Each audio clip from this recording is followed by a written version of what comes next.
Imagine this, your company gives you $100,000 and they say you can take this as cash or RSUs or stock options. And actually, we'll let you mix and match however you want. That sounds made up, right?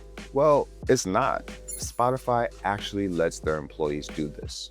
So if you work there, you have more control over your equity comp than most tech employees ever will. But that control only helps if you know what you're doing.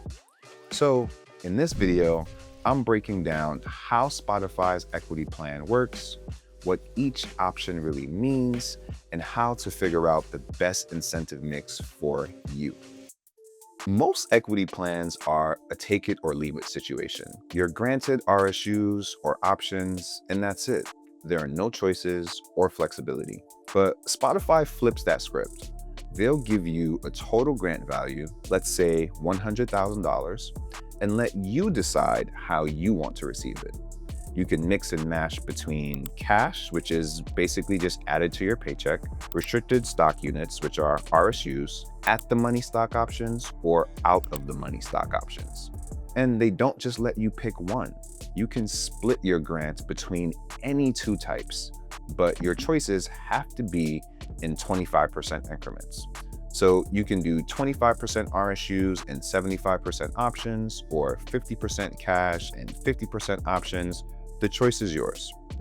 It's one of the most flexible plans out there, but with more choices comes with more complexity.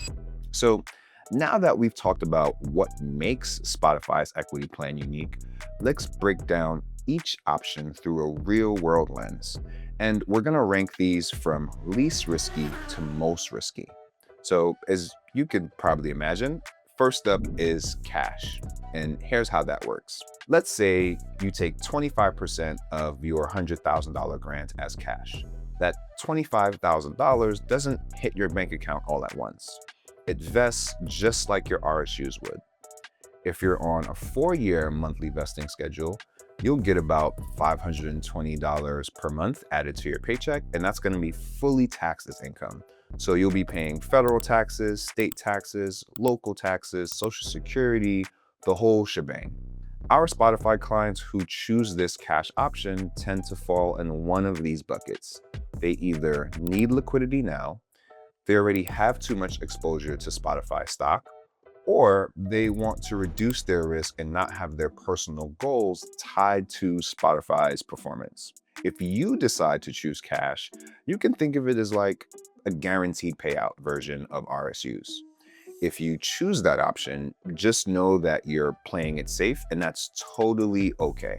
Next up, we have RSUs. When you're granted RSUs, you're getting actual shares of Spotify.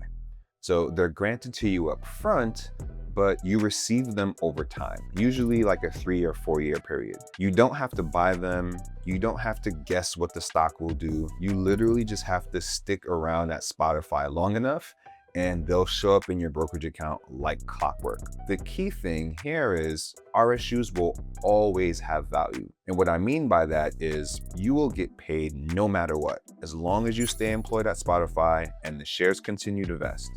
If Spotify stock goes up, great. If the stock goes down, you'll still get shares, they'll just be worth a little less. So let's say you're granted $50,000 worth of RSUs and they vest over 4 years. Even if Spotify's price gets cut in half, those RSUs are still putting something in your pocket. That might be $25,000 instead of $50,000, but that's a whole lot better than zero. Similar to cash, your RSUs are taxed as income whenever they vest. So that's something you definitely want to be prepared for.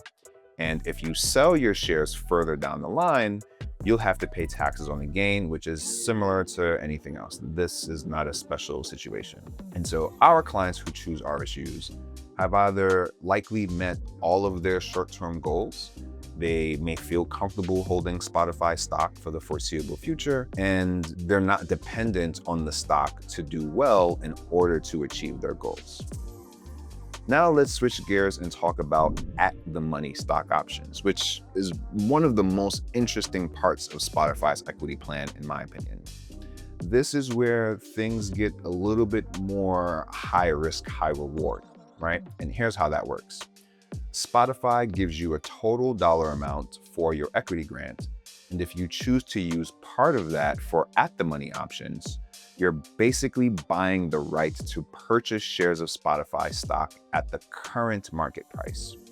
In most cases, this will be the price on the day of the grant. So let's say Spotify stock is trading at $100 when your grant is issued. You'll get options with a strike price of $100. So if the stock price goes up to $150, boom, you buy at $100, you sell at $150, and that's a $50 per share gain. If the stock stays flat at around $100 or drops below $100, your options could end up being worth basically nothing, because why would you buy the stock if your strike price is higher than the current value of the stock?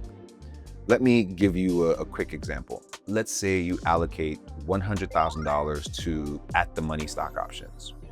Spotify stock is $100 on the grant date.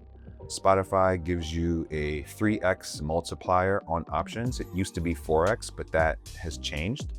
So $100,000 divided by the $100 stock price times 3, which is the multiplier, would be 3,000 options.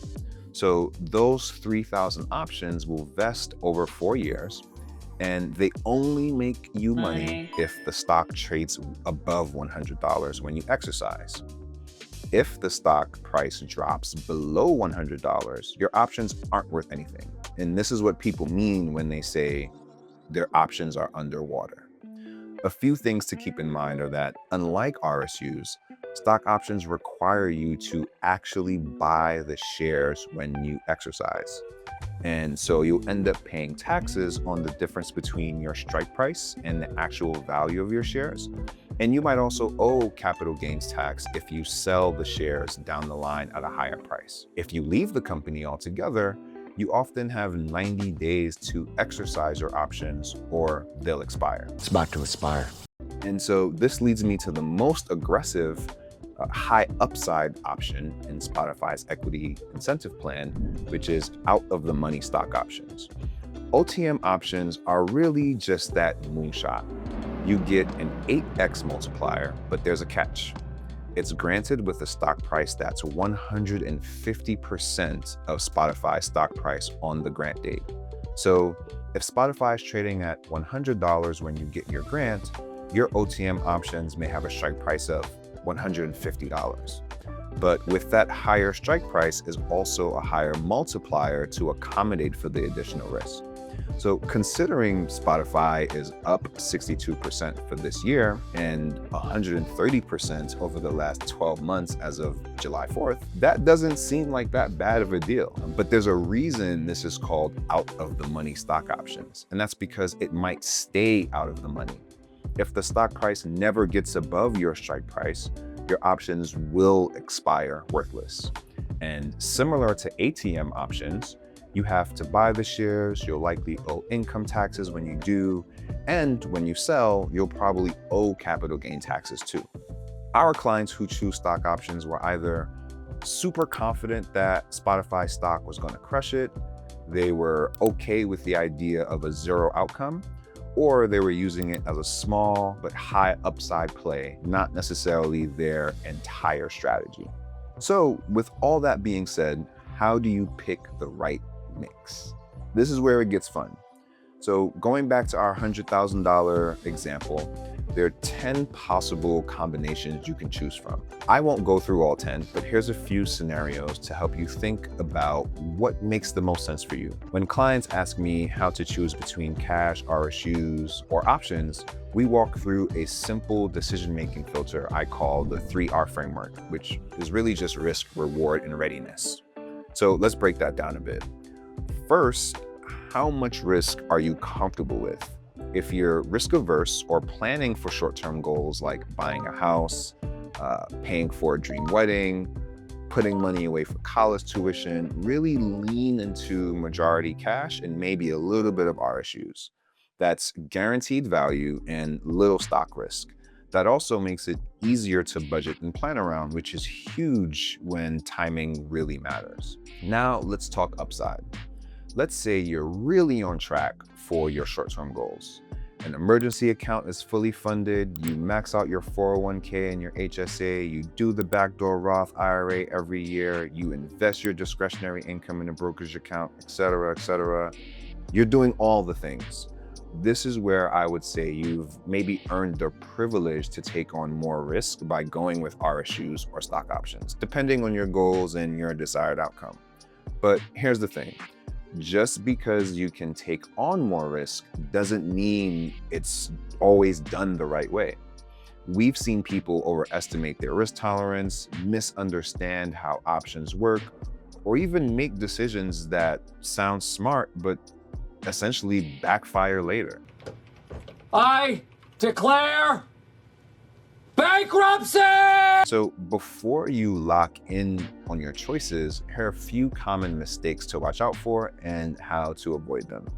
Number one is picking based on FOMO. Don't just choose OTM options because your coworkers are hyped about them or because the stock's been on a run. Remember that past performance isn't necessarily a promise. Just because Spotify is up 130% over the past year doesn't mean it's gonna double again. The second mistake is ignoring tax planning. Cash, RSUs, stock options, they're all taxed very differently and can really catch people off guard.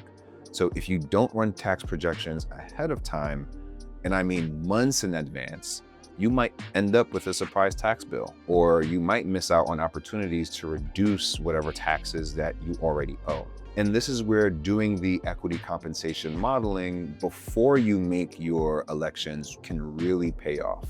The third mistake is over-concentration in one company. And this is an easy one to overlook. Like when your paycheck, your career, your equity are all tied to the same company, your financial life is riding on one outcome. So make sure you diversify outside of your equity comp through savings, a brokerage account, retirement plans, real estate, crypto, whatever floats your boat. And last, and arguably most importantly, is waiting too long to make a plan. This is a really, really big one. Like too many people make their elections without thinking about how to actually use their equity to hit their goals faster. You want to buy a home in 2 years, you want to fund a sabbatical, you want to start your own business. Your equity can be a powerful tool to get there, but only if you plan early. The sooner you match your comp to your goals, the more strategic you can be with risk, taxes, and timing. And understand that your goals and financial picture will likely evolve. The good thing is that Spotify lets you change your equity mix with every grant, so you should definitely take advantage of that. If you're planning for a family, buying a home, or just feeling more risk averse than last year, make sure you update your incentive mix to reflect that. Spotify's equity plan gives you tons of flexibility that most tech employees don't get, but what good is flexibility without a strategy? That's just guesswork. The right mix of cash, RSUs, and options can help you hit your goals faster. So if you're not sure what mix makes the most sense for you, let's figure it out together. If this was helpful, hit like, subscribe, and drop a comment below if you have any questions about your Spotify equity. I think we did it.